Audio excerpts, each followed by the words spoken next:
Welcome to the Prescription for Admission podcast, where we talk about hospitals and hospital-based care, who you can expect to meet, and what you may experience during your time in the hospital, both as a patient and also as a healthcare provider working in a hospital.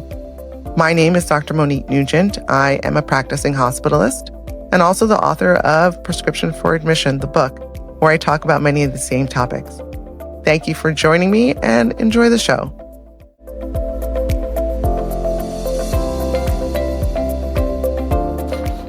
Hi, and welcome back to another episode of the Prescription for Admission podcast. I am your host, Dr. Monique Nugent. I'm a practicing hospitalist and author, and I talk about all things hospitals, your experience as a patient and your experience as a healthcare provider. So thank you so much for joining us. Today, we are joined by someone who I'm very excited to talk to, Dr. Joe Sherman. Hi, Joe. Thank you so much for being here with us. Thanks for having me, Monique. I appreciate it. Joe Sherman is a board-certified pediatrician with over 37 years of experience providing care to underserved and medically complex children in the United States, Uganda, and Bolivia. He is a nationally recognized physician coach, healthcare consultant, and experienced medical leader with a focus on clinician well-being, career discernment, and leadership development. And he's going to talk to us a little bit about some of that stuff today. So thank you so much for being here. Thanks again, Monique. So on the podcast, when we have pediatricians talk to us, I really love having pediatricians talk to us because I think a lot of the times we think about hospital stays, we don't think about children and their parents and their experience. Just personally, I'm a NICU mom. I've said that a few times on the show. Yes, my oldest spent a little over 30 days in the NICU, so I think it was like a shorter stay in comparison to some people. I'm also a PICU mom. I had one of my kids need an intensive care stay at one point in time. And those experiences, I can tell you that parents and children experience hospital stays very differently. So I'm always excited to have pediatricians come and talk to us about pediatrics and pediatric hospital stays. So you and I, when we spoke, you said, wow, the field of pediatric hospital medicine has really changed, has really grown. And I would love if you could give us a little bit of history, both about yourself and your career and how you got to this point and what is physician coaching. And then we'll dive into some of the history of pediatrics and kids in hospitals and pediatric hospital medicine. That sounds fantastic. Now, I am a bit older, so when you say a review of my career and such, and it did jump around a bit, but I'll do the best I can. I think that's great. And that's the point when I have these parts of the conversation is that I work with students from Tufts University School of Medicine, and they're so trained on this test and this step and this thing that we forget the careers are long. Yeah. And there's ways to grow in your careers, and there's ways to sustain your interests and find new interests and find new talents. I love it.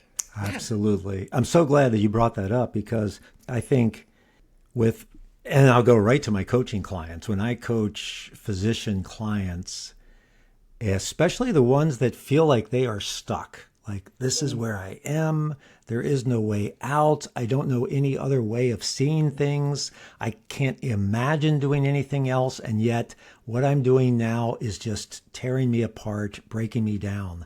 And when I hear that, first of all, I have tremendous compassion for them because I understand that that's the framework and I have been there sometimes. Yeah. At the same time, as I listen to that, I think upon my own career and how I changed constantly. And of course, there are considerations, family considerations, financial considerations, everything like that. And yet I do think that one of the things that I do as a coach for physicians is help them expand possibility. That's it. And match that with who they are.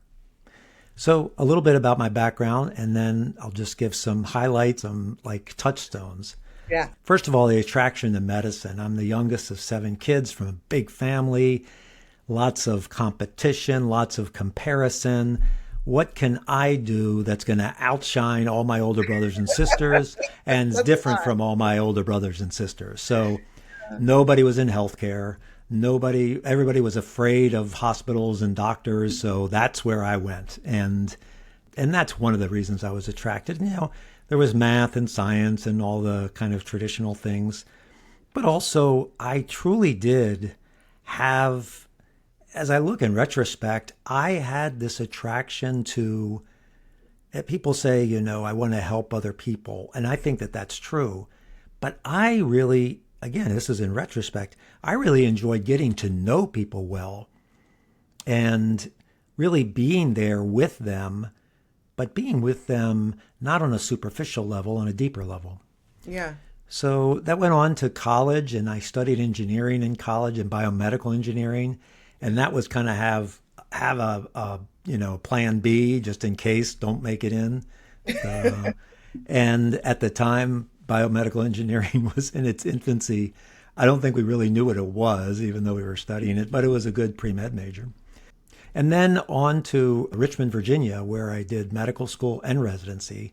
And that's where I feel like I stepped into a world that I had never known before. I grew up in Washington, D.C., a very racially segregated, kind of like black, white, rich, poor, government, non-government, politics, no politics. It was very dualistic, black, white type of.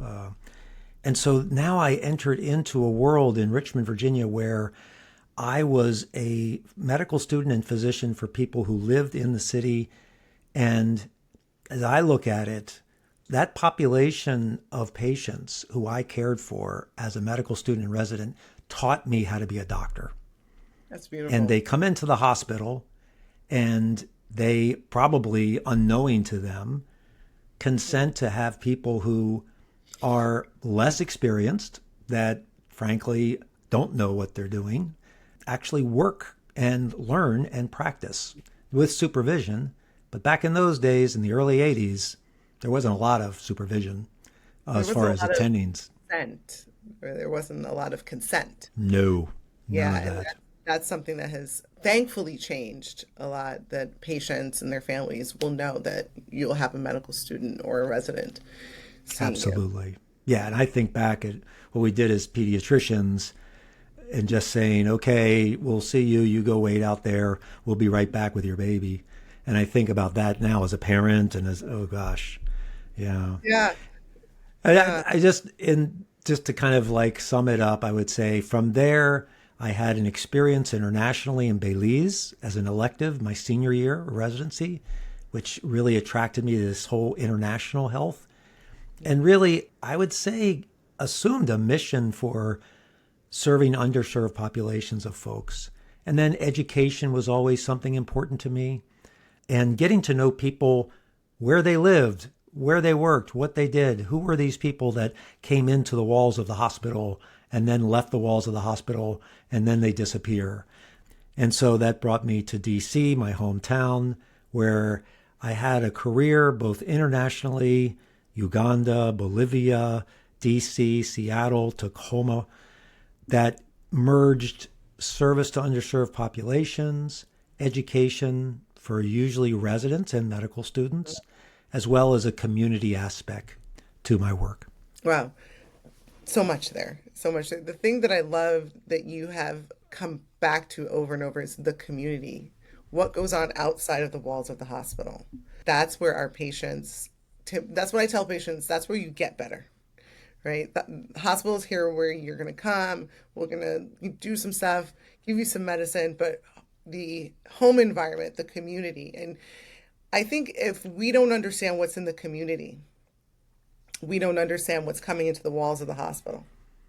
And then we also don't understand what we're sending out and how well they can thrive. I don't want to say survive, I say thrive. Like, how successful are patients going to be after they leave? And so much time is spent like inside the walls of every thought process is like, what am I doing? What am I doing? What am I doing? And it's weird for me to say as a hospitalist, because that's big part of the reason why I do my work is that I like that control. Yeah. Like, I also love getting to know people, making relationships, all of those things. But in residency, when I had my internal medicine clinic, I used to get very panicky, thinking like I was sending people into the abyss and I didn't know what was going to happen. And I would just have to trust that they would come back. And so I found my niche in hospital medicine where I got that ability to have conversations and meet people where they are. And it can be kind of intense relationships in those few days that people are hospitalized. But I also like get to control what you eat. And I know how much you've urinated. And I have like a whole bunch of check boxes Yes. that like soothe that part of me that make me feel like I'm in control of something. And I think that's a really great part of medicine is that there's a place kind of for all of us to find all of those different things. So what would you say to students who are considering pediatrics? How do you want them to think about pediatrics as a lifelong career? Well, my attraction to pediatrics really came from being an attraction to working with kids. And I always said that if I weren't a pediatrician or a child psychiatrist, that was the other thing I was considering doing, I would be a teacher or an athletic coach or something that I was involved with kids. And the attraction to kids for me is that no matter how sick they might be, they're still kids. They're still kids. So I take care of children in the hospital or in the clinic or wherever they were, and I could always get them to laugh. I could always make jokes or talk about whatever cartoon or the latest TV show, whatever it was, and I could see their face light up. I could get them from being so terribly afraid of me to actually getting down on the floor or kneeling down in front of them or whatever it was and showing them that I'm not that scary. And that to me was just a marvel. That was just took me, it kind of transcended the whole doctor-patient transactional relationship. Yeah. So that's one thing. And then the second thing is if you're going to be a pediatrician, liking kids is not enough. You have to like parents because that's who you deal with. You deal with parents. And I always say this looking back, for the first 10 years of my career as a pediatrician, I was the smartest pediatrician I could imagine. And then I had my first child. And then all of a sudden, I Yes. didn't know as much as I thought I knew. And Yeah. all those kind of prescriptive things that I was telling parents, oh, you should do this and you have to do this and do this for sleep and do this for eating and do this for feeding. It was like reciting from my list of code of pediatrics. And then with my own child, the first one and then the second one and how different they are. Oh, yes. And now, then it became much more kind of like, I hear your question. That's a really difficult thing. What have you found works for you so far? Oh, And I that's love. usually my first response. Or what's it like when that happens with your child? What do you feel? What happens inside of you? Because the answer to those kinds of questions will determine what advice I give and how I interact with that parent and how much I constantly checking out the child because the majority of pediatrics is a little bit like veterinary medicine. You you gain a lot of information by observing. So you observe a baby, you observe that newborn, you observe that toddler, you observe that school-age child, and the whole time you're interacting with the parents and interviewing, you're glancing and looking, and you probably know what you're going to find before you ever lay hands on the child. Because you never know what's going to happen once you do lay hands on the child, depending on the age. It could be screaming, yelling, whatever it is. Yeah, I would say loving kids and loving parents is, and it's hard to like parents, but I would say for me, and this is general pediatrics, and I would say probably across the board, I would say hospitalist work as well as outpatient work, that you have to wear a hat of a social worker too, Oh, because you're yes. dealing with an entire family.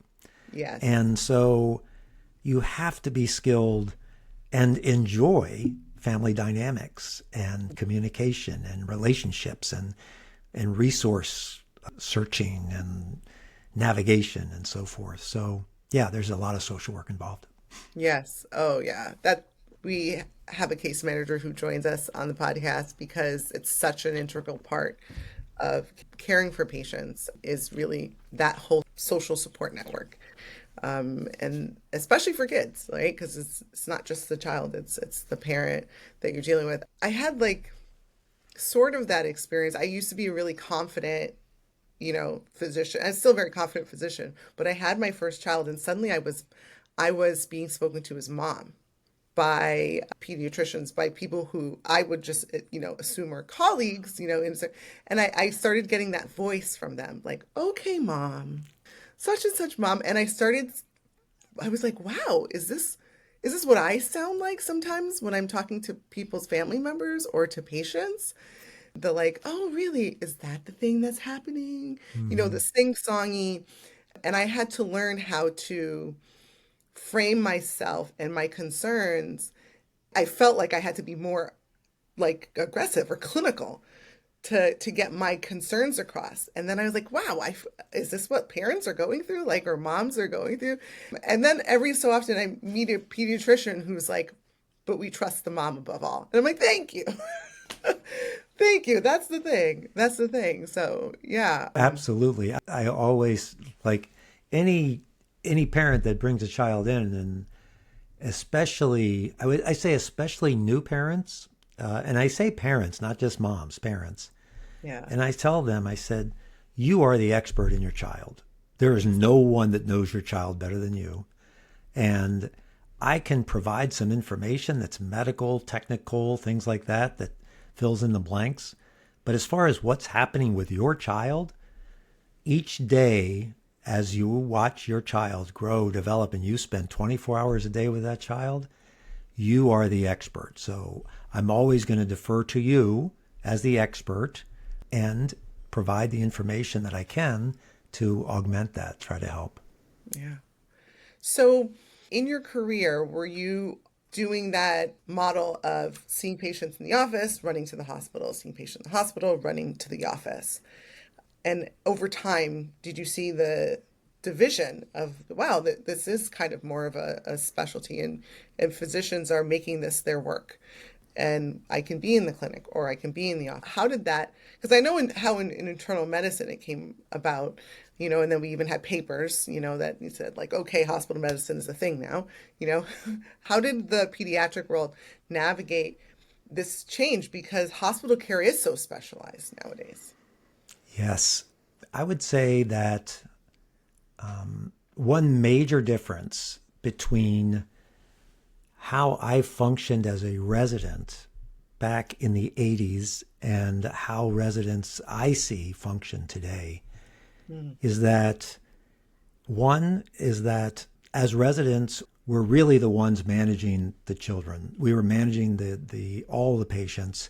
Attending physicians were subspecialists, sometimes in very exotic subspecialties that were basically just coming and teaching us. And then the chief resident or the senior resident would be supervising interns and second year residents to really provide the medical care. And it was the PICU attendings and the NICU attendings who were really the ones that were in the hospital that you would go to for that help that you really needed as a senior resident.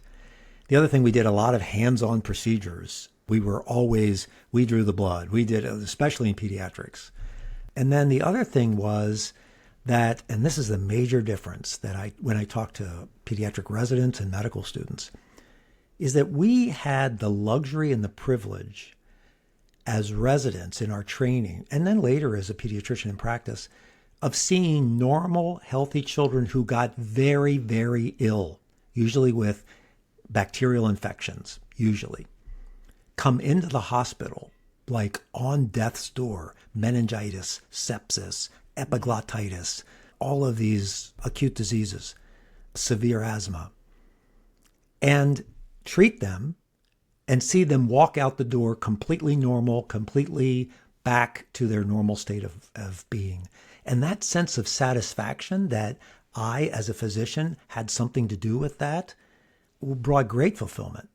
And what I see now in inpatient medicine is to get into the hospital admitted is that you have to be a child that has complex medical conditions that have some type of exacerbation or worsening or something else happens to you. You come in for a brief period of time and you get everything arranged to have things done for you as an outpatient at home with home nursing and everything else, which none of that existed when I was in residency. And so you really don't get to see that sense of, wow, look at that transformation. Look how that child who just came in so sick got so much better. And you have that satisfaction. It's kind of like, wow, it just feels like I'm changing the wheels on the tires and then sending people back out again. So that can wear on you. But your question asking, yes, in the beginning, for my practice, I started out in private practice, then I moved to more community health as well as general academic pediatric practice, but always did a variety of things. So I always had, as a general pediatrician, I would say back in the late 80s, early 90s, when I was doing that, you would start the day by going into the hospital and seeing newborns, normal newborn babies, talking to moms, talking to them about taking the baby home and what's going to happen when you're going to see them in the office. Then you go to the office, you see all your patients during the day. And then, depending on the situation of your practice, you would go in to see patients who might be admitted. And as a general pediatrician, you usually don't have that many patients admitted. So there may be someone that's in the hospital. You may have a child that's in the hospital cared for by a specialist, but they wouldn't be under your attending care. But you may spend, a social visit just as the primary care doctor. And then you had all of that. Paper charts, everything been paper. You finished your chart right after you walked out of a room, you wrote a few lines, you put the chart down on your desk and you move on to the next patient. There is I no also box picked up checking. paper charts. And that stuff. Like people say, "Well, really? There were paper charts when I started residency, particularly at our county hospital." And I will say that that is something, like if I were to say, like I miss about paper charts, is I was done. Absolutely. You used to write it and you put it in, and I was done. And now I find that I do bring work home. And it's not that the EMR is worse. In fact, it's significantly better. But I think it's a side effect that, yeah, I'm bringing work home. Whereas like my intern year, I was like, and signed. you know? Yes, I think I'll never forget the first job I had. I was young. I went straight through. I was 28 years old, and I had my first job as a pediatric attending. And I was working in a private practice group, and everyone was, I would say, at least 20 years older than me, all my colleagues, all my partners. And the first patient, the chart I picked up, I looked at the paper chart and I walked into the room. I was reviewing the chart. The last note had the date and it had ROM Amox and a signature. That was the note. And so I walked in and that meant right otitis media, and they got a prescription for amoxicillin. Nothing else on the physical exam, nothing else in the history, nothing else on what the dose was, nothing. So that's kind of how. Now, I wrote a much more proper SOAP note because I was used to being a resident, but that's really the way it was back then. And I remember a change. And I say we, my wife and I lived in Uganda and worked in Uganda for 2 years from 1998 to 2000. And I returned back to the U.S. and we moved to Seattle, where she's from. And I got a job in Tacoma, Washington, working with the family medicine residency program, teaching them pediatrics. But that was only, I think that was 50% of my job. The other 50% was as a pediatric hospitalist in 2000. And pediatric hospitalists, they came much later than internal medicine hospitalists. And so that was at the beginning of this whole split of inpatient, outpatient medicine. And coming from practicing tropical medicine and HIV prevention in Uganda for 2 years, and then coming to be a hospitalist in a children's hospital, small children's hospital, I had to learn a lot. And I had to learn how to be organized, learn how to take care of complex patients. And yeah, but still at that time, I was still going back and forth doing outpatient work with Mhm. the family medicine residents and then doing inpatient work. Yeah. And then from then on, I would say from 2000 on, and then especially it started to accelerate to whereas now it's almost completely separate. There are very few places other than maybe in small towns or some other rural areas where a pediatrician would do everything. Yeah. I think the thing that people don't realize about hospital medicine is that a lot of it is learning how to work. Like the work of a hospitalist, you have to have a system.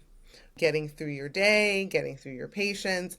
For instance, one of the things that I do is I don't hold family meetings until after 3 or 3:30 in the afternoon, right? So that I can book my whole day and see my admissions, get my discharges. Like I've got a system down. And though it's very flexible, and I love that being able to run up to see somebody, oh, there's an emergency, I can be here, I can be there.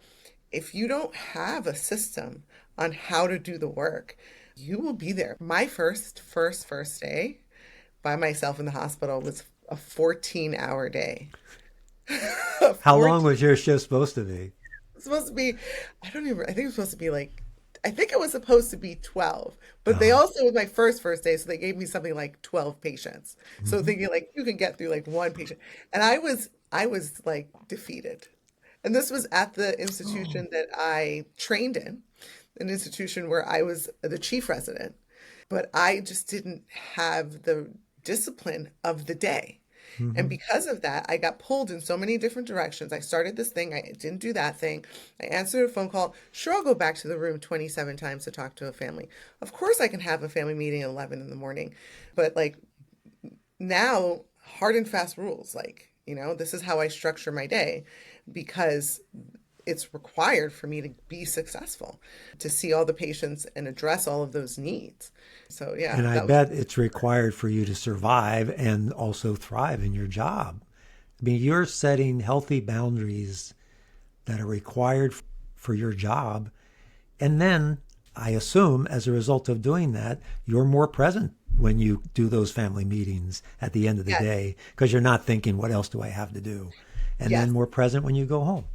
Yes, 100%. The reason my family meetings start that late in the afternoon is because I've put everything else to bed. Now you have me, right? And I do understand when families say, like, are you sure you can't meet at 11? Are you sure you can't meet at 10 in the morning? And the other thing is that, like, at 11 or 10 in the morning, we may not have anything to talk about. Tests may not be done. I may not have run into the cardiologist. He may not have had his endoscopy, right? And so there is a rhyme and reason for how you shape your day. But like you were saying, hospital work requires you to have a method on Hmm. how you get through all of that work so you can be present for your patients. And I love that you brought it up, healthy boundaries. Like for a long career in medicine, you've got to learn boundaries. And I would say for me, coming from a culture and upbringing and then reinforced in medical training of self-sacrifice, Mhm. putting others first before yourself really drew me into that allure. It's almost seductive, this idea that I am sacrificing myself for you, I will be there for you. The only problem is that that is not sustainable and somebody's losing out, Yeah. including you and your family when you do that. Yeah. When I was a third year resident, I was at a conference and there were a bunch of older docs asking us all what we were going to do. And three of us said we were going to be hospitalists. And someone literally said, you kids don't know how to sacrifice anymore. And I remember one of my girlfriends who was with me, who is also now a hospitalist, said, you're right. I don't want that sacrifice anymore. And I think she really just encompassed that we have got to change the idea that the long-suffering doctor should be there all the time. How do we care for our patients is by being present. And how are we present? It's by caring for ourselves and our careers, And so, yeah, I think that's something that we don't really, I don't think we openly talk about that. Well, I think it's more in the conversation now, and I think it should be, but I believe, and I do think the things are changing now. I think some of it's a generational thing, but I truly believe this whole idea of us old timers, saying to the younger doctors, oh, you don't have it near as bad as we did, all this stuff. I will tell you that the complexity and the amount of information and the administrative work that you're responsible for now in residency and as a younger physician, there is no way that we old timers could have done that. And things are more straightforward. And if you were wanted to be self-sacrificial, society was such that it conformed to that and put you on a pedestal for that, praised you for that. Yeah. It's not true anymore. No. And so the culture needs to change. Yeah. Things might have been appropriate at one point in time, but not anymore. Yeah. Awesome. This is a fun conversation. It is. Thanks. If you had two tips for, I usually say patients, but I'm going to change it a little bit. If you had two tips for med students and residents as they think about their careers and building that longevity into their career, what would your top two tips be? Okay, top two tips.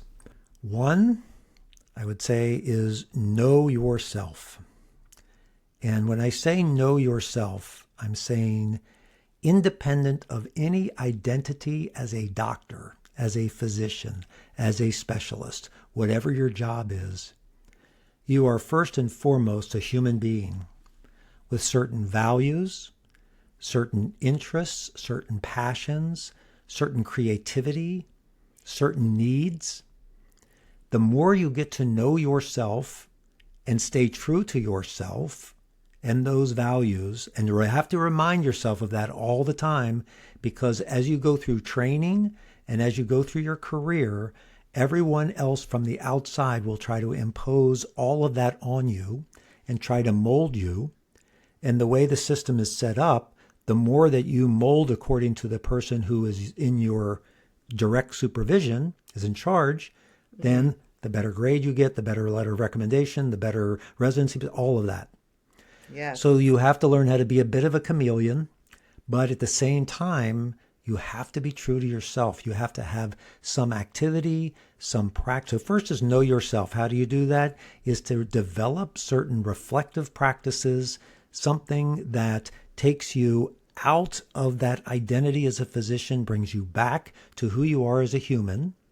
And whether that is faith community, journaling, meditation, certain creative interests you have in music, in whatever outlet there is, whatever it is that connects to who you are, your heart and soul, that's what you need to cultivate, and that's what you need to pay attention to. Because as you move along in your career, you're going to be pulled at, you're going to be changed, you're going to be, and you have to keep going back to that, whatever it is. And it may change also, but make sure you're listening to the voice inside of you. Otherwise, it's Howard Thurman's wonderful quote, and I'm not going to mess it up, but you'll forever be dancing on the strings of someone else's, puppet show. Oh, I have to look that up. I'll send it to you. Yeah, that's great. Listen, it's like listen to the authentic voice inside. Otherwise, you'll be constantly dancing to someone else's strings or something like that. That's 100% true. That is 100% true. That reminds me of, and again, I'm going to butcher the quote, but a quote by someone that as long as you react to other people, you will always be controlled by other people. Right? And I think in medicine, we teach you to be that chameleon, what you were saying. As a medical student, every 3 months, you're in a new space, or every 8 weeks, you have to, or even like, depending on the rotation, you may meet a new attending every week, right? And so you have to like figure out what they want and how it is, so I can get the good grade, so I can do the good thing. But how do you stay true to yourself? That is key. That is key. And keeping in mind that as you do, and it is, we all put on uniforms of some nature. And that uniform is not only the way we look, the way we talk, the way we appear, everything. And that's necessary for life, to navigate life. But if that uniform hides forever what's inside, and you don't have any method to be yourself, a time where you can relax, take the uniform off, then you'll forget what's inside.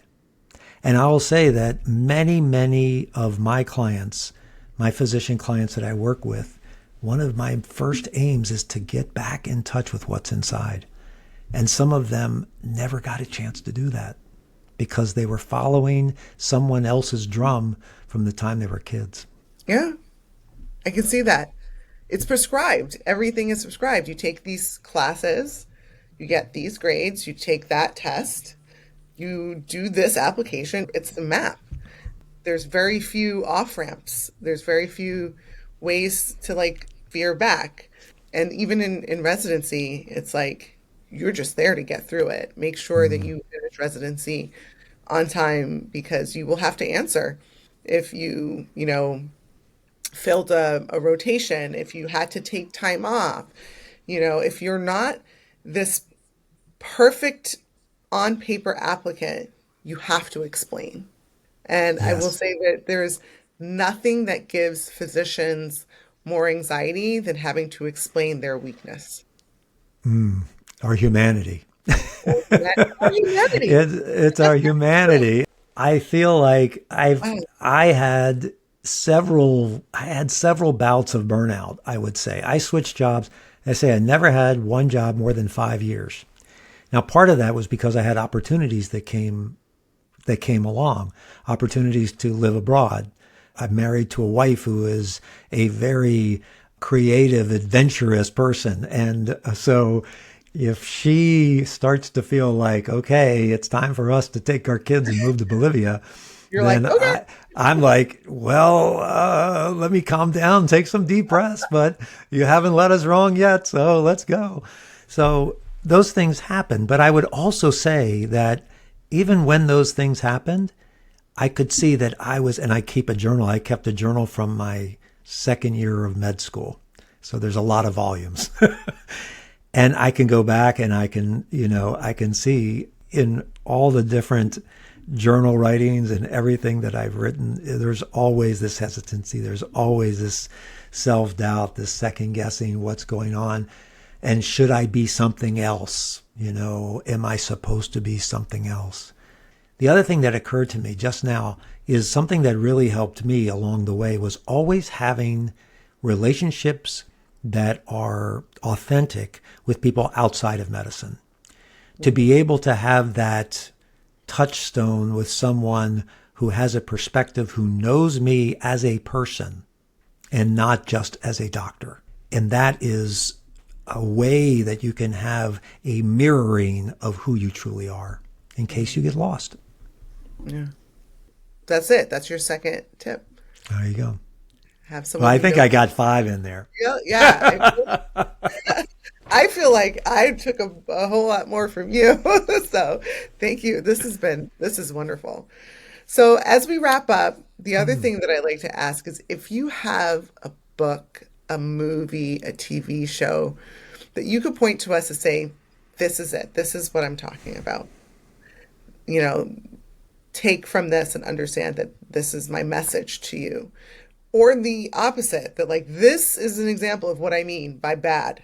This is an example of what I mean by, not being true to yourself, by, burning out, by doing too much, by sacrificing and losing those boundaries. Well, I just have to say that right now there are so many physician authors and so much more being written about the personal experience of physicians these days. So there's just a huge number of books that are written. I would say anything written by Atul Gawande and anything written by Abraham Burgess. Those are two authors that I think have a great perspective. There are videos by Abraham Burgess, and I know that I'm probably mispronouncing his last name. It's Abraham Burgess, and it ends ESE, Verghese. There's one called something like The Art of the Physical Exam, and it's a TED Talk he did, and it's just phenomenal. But there is an old movie that I saw a long time ago with William Hurt called The Doctor. And it's probably from the 70s. And every time I watch a movie from the 70s, my kids say, "Oh my God, we can't watch this. The filming is so terrible, everything." But it's about this cardiovascular surgeon who, I think he's cardiovascular, or he may be a surgeon, but he's just so full of himself and he is the God. Everybody praises him, and he gets cancer. And he wants to go to the best ENT and the best cancer surgeon, the best of everything. And he sees how he's treated by certain doctors who are the best at what they do. And he ends up choosing the people who he was making fun of because they were too touchy-feely and soft and everything else. And it's just a wonderful story. It's in the book form as well as a movie. And it's old. Oh, this is amazing. I really think, and the ending, the last scene is really a great surprise. So if you can get a hold of an old movie with starring William Hurt called The Doctor or Doctor, The Doctor. Yeah, it's great. Oh, I'm gonna go look it up. I love that mirror. When you are the patient and you see just what patients go through. And I've been a patient, because I've had children. So, but I kind of put that a little bit separately. But I got injured once, and it's just like, my goodness, how do people navigate healthcare on a day-to-day basis? I still think is a miracle, And so when you get to hold up that mirror and you get to see how people are treated, what people have to go through, it will change how you speak. It will change what you expect from people. It will change how you think about your treatment plan. Going back to the beginning of our conversation, what's on the outside of the walls of the hospital? What can they actually do? What can they actually have access to? And once you hold up that mirror, and I'm going to look for this movie because it sounds like that experience of having that mirror up to say like, wow, is this really the thing that goes on? Absolutely. So. Yeah, I spend more time on the other side of the exam table these days than I used to, in accompanying my family members. I said I was the youngest of 7 kids, and I'm 65, so you can imagine how old the others are. So being an advocate for them is what I spend a lot of time doing these days. And that's a whole nother conversation about. Oh, yes. Yes, totally. Well, this has been a great conversation, Dr. Joe Sherman. Thank you so much for joining us and spending your time in these really powerful insights. I think this was a conversation much needed here on Prescription for Admission, because this was very much about a prescription for us as physicians and how we think about ourselves, our career, our longevity, to be in the space of hospitals and caring for patients, outside of the hospital as well. So thank you so much for having me. I've loved the conversation. This was great. So thanks for listening to this episode of the Prescription for Admission podcast. All the usual stuff. If you like it, hit the like and subscribe button. If you're listening to this on, what's that thing called? Spotify? Oh, wow. I said, what's that thing called? If you're listening to Spotify, you can also find us anywhere else that you find podcasts, and also on YouTube. And you can check out my website, Dr. Monique Nugent, drmoniquenugent.com. for the podcast and lots of other stuff, as well as for the book with the same exact title, because I lack imagination, evidently. So thank you again, Dr. Joe Sherman, and thank you to all our listeners for being here on this episode of the Prescription for Admission podcast. Bye-bye.